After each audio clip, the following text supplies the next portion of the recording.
हैं।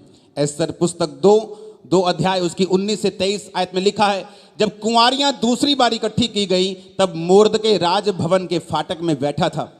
एस्तर ने अपनी जाति और कुल का पता नहीं दिया था, क्योंकि मोर्दके ने उसको ऐसी आज्ञा दी थी कि वो ना बताए। और एस्तर मोर्दके की बात ऐसे मानती थी जैसे उसके यहाँ अपने पालन पोषण के समय मानती थी। 2 चीजें आपकी लाइफ में होनी बहुत जरूरी हैं। पहली, आपकी लाइफ में परमेश्वर की सेवकाई होनी जरूरी है।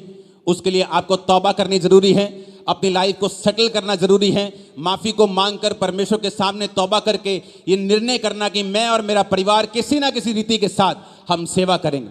लेकिन दूसरी बात, आप सेवा डायरेक्ट कैसे कर सकते हैं? आप यीशु मसीह के बारे में बताएंगे किसी को, उसके बाद क्या आगे क्या? मान लो मैं जा रहा हूं, मैं इसको बता रहा हूं, भाई यीशु मसीह ने तेरे लिए जान दी, तेरे लिए मारा गया, उसके बाद क्या करूंगा इसको मैं?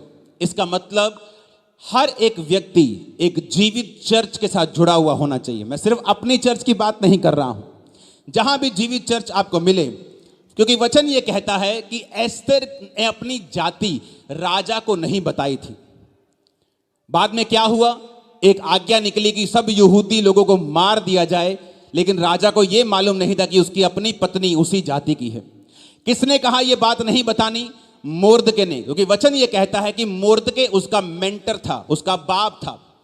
और मोर्दके की बात वो ऐसे मानती थी तब भी जब वो बड़ी हो गई, जिस तरह वो पालन पोषण के समय मानती थी।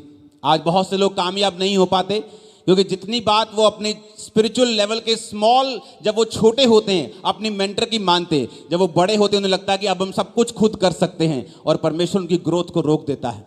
और वचन कहता है कि एस्तर उसकी बात ऐसे मानती थी जैसे पालन पोषण के समय छोटे होते से ही वो अपने मेंटर के समान, अपने बाप के समान उसकी हर एक बात को मानती थी। और वचन कहता है जो लोग परमेश्वर की सेवा करेंगे, और दूसरा, किसी जीवित चर्च के आप नीचे काम कर रहे हैं, आप उनके दर्शन को अपना रहे हैं। हमारा दर्शन क्या है? मेरा दर्शन है कि ब्रांचेस ओपन होंगी, वो ब्रांचेस काम करेंगी, इवेंजलिज्म करेंगी, अपने पैसे को आप ही के देश के टीवी के सुसमाचार में लगा देंगी। ये मेरा विजन है।